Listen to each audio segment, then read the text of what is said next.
With that being said, I do think that there is a thing called pretty privilege. There is a thing called white privilege. There is a thing called tall privilege. The hosts of The View seem envious of Caitlin Clark's incredible success. A success that has revolutionized women's basketball with record-breaking performances and unprecedented viewership levels, surpassing even some NBA games at times.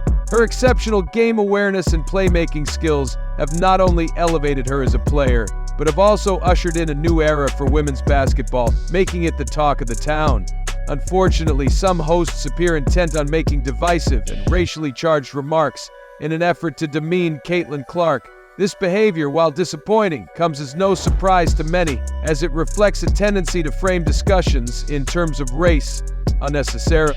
Part of it is about race, because if you think about the Brittany Griners of the world, why did she have to go to play in Russia? They wouldn't pay her. Because they wouldn't pay her. They wouldn't pay her, not because she was black, but because they didn't believe in the WNBA. One of the show's prominent hosts, Sunny Hostin, once again couldn't resist tarnishing Caitlin Clark's name. It seems almost like her trademark move to inject a racial angle into any discussion, and Clark's phenomenal rise to stardom was no exception. This time, Sunny casually threw out the term white privilege while discussing Caitlin's success, as if her incredible work ethic, exceptional court vision, and historic performances could somehow be reduced to her skin color. But I do think that she is more relatable to more people because she's white, because she's attractive. And unfortunately, there still is that stigma against the LGBTQ plus community. Here's where it gets really interesting. Even LeBron James, who is typically quick to align with progressive narratives, called out the remarks. Yes, LeBron, one of the most politically outspoken figures in sports, clapped back, defending Caitlin and emphasizing the immense impact she's had on women's basketball. It's almost poetic that someone as vocal as LeBron would step in to shut down Sunny's oversimplification of Caitlin's success. The WNBA started in 1996. First games played in 1997. It's 2024, and we're just really now talking about Sunny's next move, claiming that women's sports are underappreciated and underfunded, might be valid to some extent. But let's not ignore the fact that the WNBA has been heavily subsidized by the NBA since its inception and has yet to turn a profit. The reality is, Caitlin Clark has brought more attention to women's basketball than most WNBA stars combined. And here's the ironic part. The View has been on the air for decades. Where are their weekly segments promoting the WNBA? If they're so passionate about women's sports, why aren't they using their massive platform and millions of dollars to consistently support and hype it up?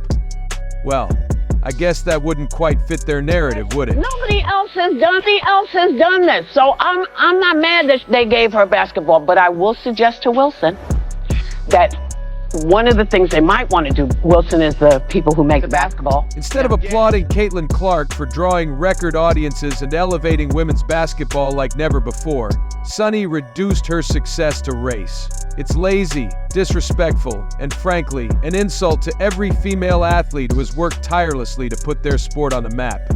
So what about the View's privilege? The privilege they enjoy when shouting over someone else is considered a valid argument. Well, listen, we can be loud too, so take that racist nonsense somewhere else. The WNBA has enough issues as it is, and hypocrites like Sunny aren't making it any better. And my advice to anyone that comes in with this level of notoriety, honors, reputation. Here's the main question. Why does Sunny insist on making everything about race? This narrative not only undermines Caitlin's achievements, but also contradicts the principles Sunny claims to champion. Why reduce Caitlin's success to white privilege? What does that say about the women Sunny claims to support? I'm rooting for Caitlin. I'm rooting for Caitlin because I've been in that seat before.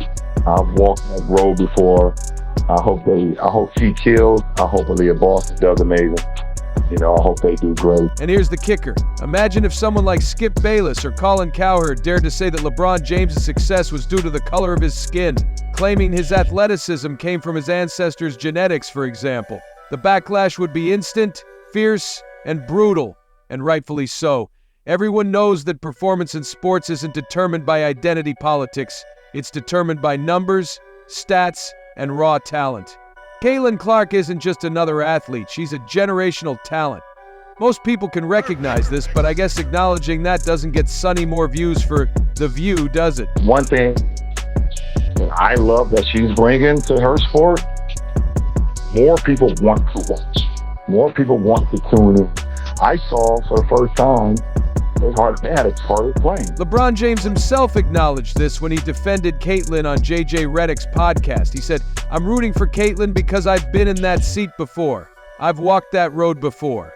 Coming from someone who knows what it's like to face constant scrutiny, LeBron's support speaks volumes. He understands that talent transcends race, politics, and all the other noise that people like Sunny try to stir up and throw her way. Hatred, but it's there's definitely like a dislike or vitriol coming her way towards older players. Caitlyn's journey is eerily similar to LeBron's when you break it down. Both have faced relentless criticism, whether for their decisions, playing styles, or even outside commentary. But they've stayed focused on their craft, building legacies that are undeniable. Caitlyn isn't just breaking records, she's breaking barriers. Her impact on women's basketball is unparalleled, and even critics like Sunny can't deny that. Oh, wait.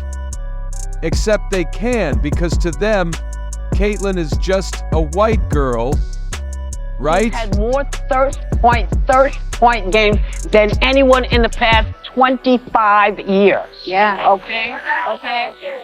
She holds a single season 3-point record for women. She's the Big Ten's all-time leader in it. Let's talk stats for a second, because unlike opinions, they don't lie. Caitlyn Clark has shattered records both in college and in the WNBA. She set franchise records, made history as the fastest WNBA player to hit major milestones, and brought record-breaking viewership to her games. According to Fox executive Michael Mulvihill, her games average 1.2 million viewers, nearly triple the average WNBA game. Now that's not privilege, that's pure power. Racial resentment can still be found in professional sports. It's just that it goes in the opposite direction. And nowhere is that more evident than the league that, until recently, nobody ever talked about, much less watched, the WNBA. And let's not forget, Caitlyn's impact isn't just on TV screens. When Caitlyn plays, arena attendance doubles. AP reporter Tim Reynolds noted that her games average 1,600. 0 fans compared to 8,500 for non-Caitlyn games. Now that's influence. That's star power. As LeBron rightfully pointed out, Caitlyn's success has even pushed the WNBA to provide charter flights for the first time in history.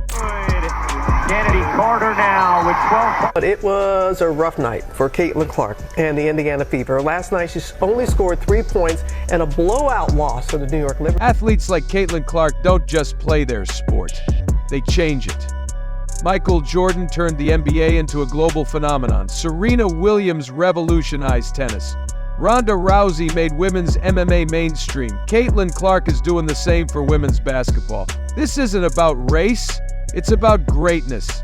Caitlyn is a once-in-a-generation player whose talent and determination have elevated her entire sport. Sports are at their best when we leave divisive narratives out of the conversation and let athletes' performances speak for themselves. These players are out there busting their chops, rushing lanes, sinking threes, and proving who's better, all through hard work and raw skill. Has pumped life into the WNBA, which nobody was talking about the WNBA just in a joking manner. She has made the WNBA and they hate it. What's the girl PBD? Sports have always been a battleground for breaking barriers and challenging norms, but the dynamics surrounding Caitlyn Clark seem to expose something uglier lurking beneath the surface.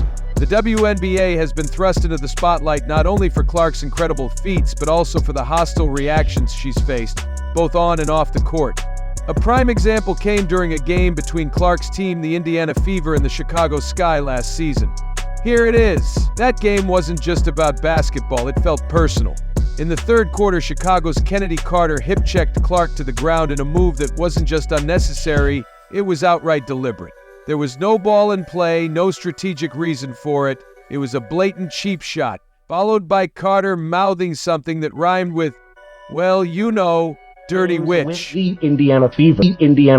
She's the fastest WNBA player to reach 100 three-pointers, fastest player to reach 350 points, and 150 assists in the league's history. As if the on-court antics weren't enough, Carter added fuel to the fire on social media by liking posts that celebrated her actions.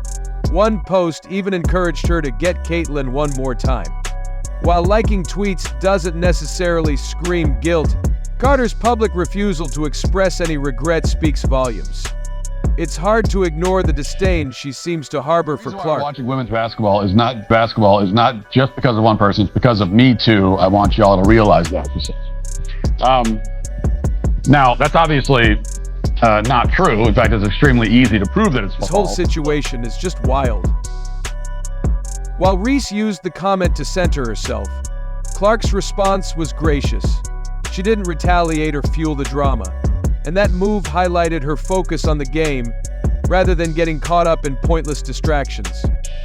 Yet, despite her undeniable accomplishments, the narrative persists, with Clark often unfairly labeled as a benefactor of privilege. It's obvious that there's some jealousy at play. A league full of terrible basketball players with no moral character will naturally become deeply uncomfortable when a good player finally arrives. Look, even though the circumstances today are different, the parallels are hard to ignore, unless you're an ostrich with your head buried in the sand. Racial dynamics in sports have always been complex, but what we're seeing now with Caitlyn Clark is a reversal of that historic resentment. It's no longer about integration, it's about dominance. Clark's success challenges the established order in the WNBA, and some players just aren't handling it well. So, maybe we need a new narrative. Maybe now is the time for someone to expose the dominationable logic behind. I'm curious what Jackie Robinson would say if he were alive today. It probably wouldn't be anything good about the View. Wonderful athletes that are also have these sparkling personalities cause you to be interested in a sport you wouldn't normally be interested in. Why can't we celebrate the achievement of an athlete? Clark has been far ahead of Reese in terms of attention. Her games are selling out, fans are lining up for autographs, and her team is moving to larger venues to accommodate the demand. Even during away games, the buzz follows her. When her Fever hosted the Los Angeles Sparks, attendance numbers soared over 1,600, 0.001%. A stark contrast to the 8,000 that showed up when the Sky played the same team. This isn't just a coincidence. It's a testament to how transformative one player can be for an entire league. But instead of celebrating this momentum, some players and commentators seem fixated on tearing her down. Caitlyn has a great head on her shoulders. She seems like it. I don't think I've ever met her. I don't think I've met her before, but it seems like everything is going to be great for her. She's a great talent. She seems like a great gal. Love it or hate it, the WNBA is at a pivotal moment right now. Caitlyn Clark's rise represents a unique opportunity to grow the sport and attract a new audience, but all the internal resistance she's facing could sabotage that progress. Instead of uniting behind one of the greatest talents women's basketball has ever seen, the league risks alienating fans with this unnecessary controversy. The data reveals that 1 out of every 6 tickets sold at a WNBA game in 2024 was linked to Caitlyn Clark. Additionally, local TV viewership for the league increased by 300%, with 45% of the broadcast value coming from games featuring the Indiana Fever.